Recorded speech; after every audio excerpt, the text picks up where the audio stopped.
Guests of the Guido Goes Off do not stay at the Memphis Sheraton. That's the Memphis Sheraton, taking everything that isn't nailed down since 2018.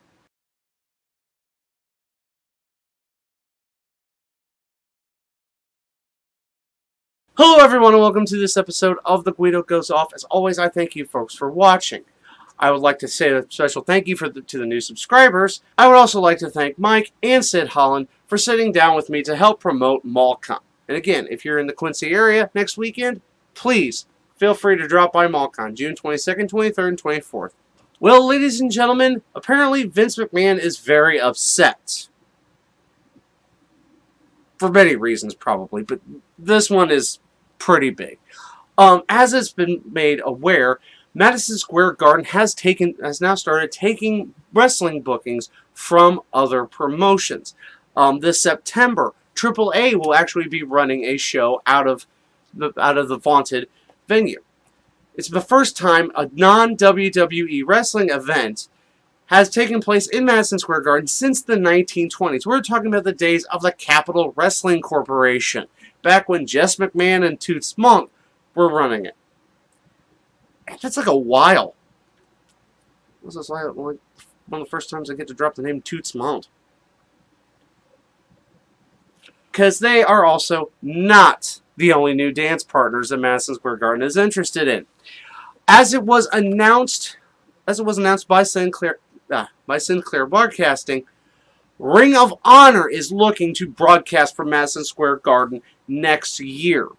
It was announced by their CEO that they are looking to boost their production value so they're able to tape out of a larger venue. It's said that the success of the All-In event has helped make the decision that their talent could fill a much larger venue, such as Madison Square Garden. Well, apparently WWE is not happy about this and is trying to block it. As many people know, WWE has had some exclusivity contracts with larger venues, and I'm pretty sure Madison Square Garden is no exception. Basically, WWE makes these agreements with these venues saying we are going to be the only wrestling company that is allowed to use this venue. You can't have any other ones. Kind of sort of putting a stranglehold on the likes of like back in the day when WCW was still running. Now, as we know, there is quite the disparity between the number one wrestling company in North America, WWE, and the number two, which people are arguing whether or not that's ROH or Impact Wrestling. I would give the edge to ROH as they seem to have a more consistent audience and more consistent talent, more consistent everything. So with that being said, it's going to be interesting because representatives from Madison Square Garden have not exactly been happy with WWE as they have been mostly broadcasting house shows out of Madison Square Garden. They have not done any big events like a Raw or any pay-per-view events out of Madison Square Garden pretty much ever since the Barclays Center in Brooklyn was built. As we all know, WWE, usually when they're in the New York area, has seemed to be using the house that Jay-Z built for Raw pay-per-views. SummerSlam, specifically, comes out of there. And so this has kind of soured the relationship between WWE and Madison Square Garden, basically making them look to go to other avenues to have professional wrestling at the venue. I mean, you can't just make your living off Billy Joel, although he is like legally required to play there now. Like, he's got a contract for like the rest of his life. Again, there's no word what action WWE will take, whether or not there's still an exclusivity contract with WWE, or if Madison Square Garden is open to be able to broadcast, to be able to have other wrestling companies perform and put on shows out of the vaunted venue. So again, more on this as it develops, because this just seems really, really interesting. And let's be honest, Vince has kind of burnt a couple bridges, in this whole thing. Like I said, Madison Square Garden was his great granddad's baby. Probably, no, wait, no. Granddad. Jess is a granddad. Vince Sr. is his name. Vince. Yeah, yeah, it's messed up. In reference to my opening, ladies and gentlemen, several WWE superstars have taken issue with the Memphis Sheraton. As we all know, SmackDown Live broadcast out of Memphis, Tennessee this week, with several of its talents staying at the Memphis Sheraton. Well, apparently there have been at least 2 cases of which talent has had items taken from their rooms. The first that was reported was that Rusev and Lana were burglarized. It was reported that Lana's camera was stolen, as well as cash from Rusev's wallet was taken. There's no word on the amounts that these items are worth or how much cash was taken.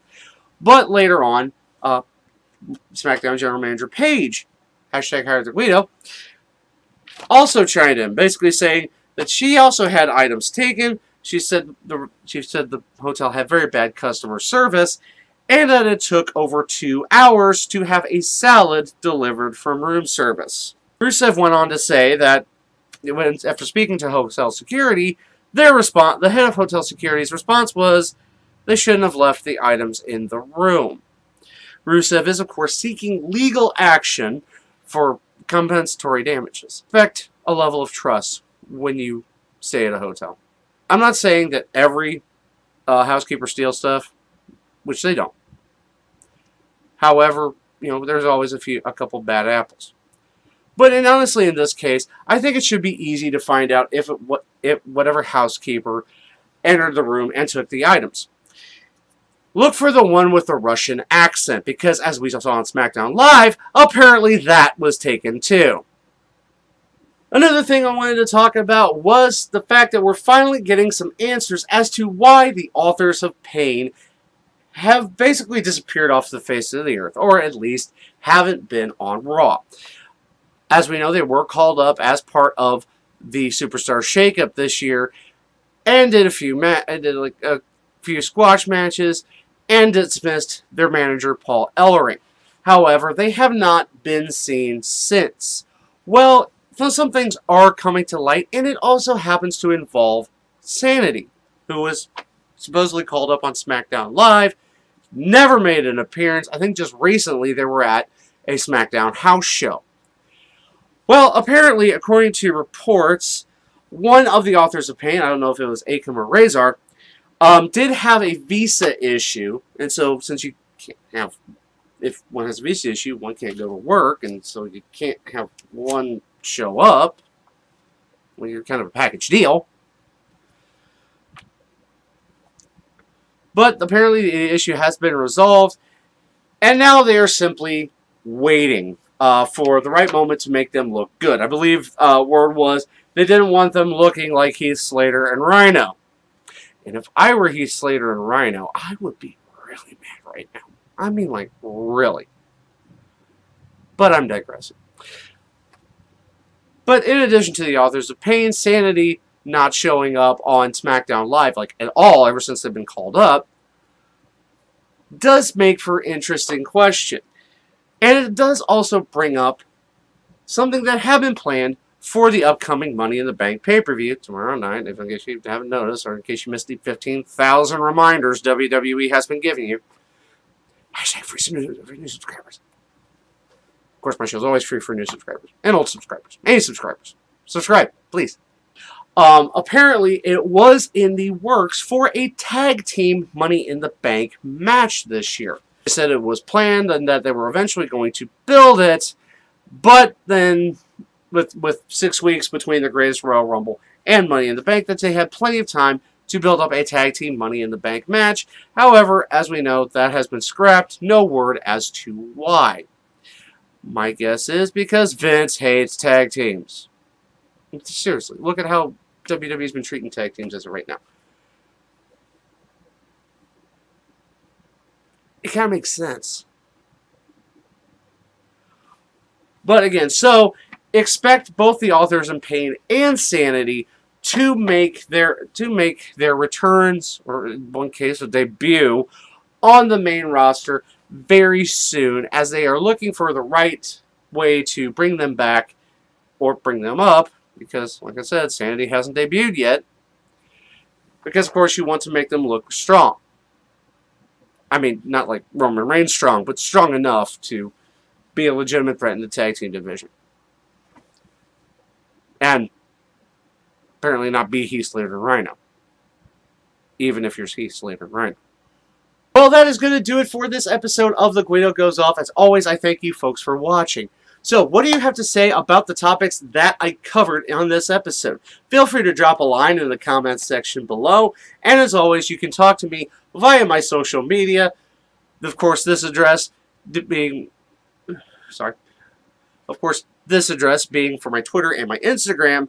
And of course, please like the new, I would say improved, but we're just getting out of the blocks, the new Guido Goes Off Facebook page right here.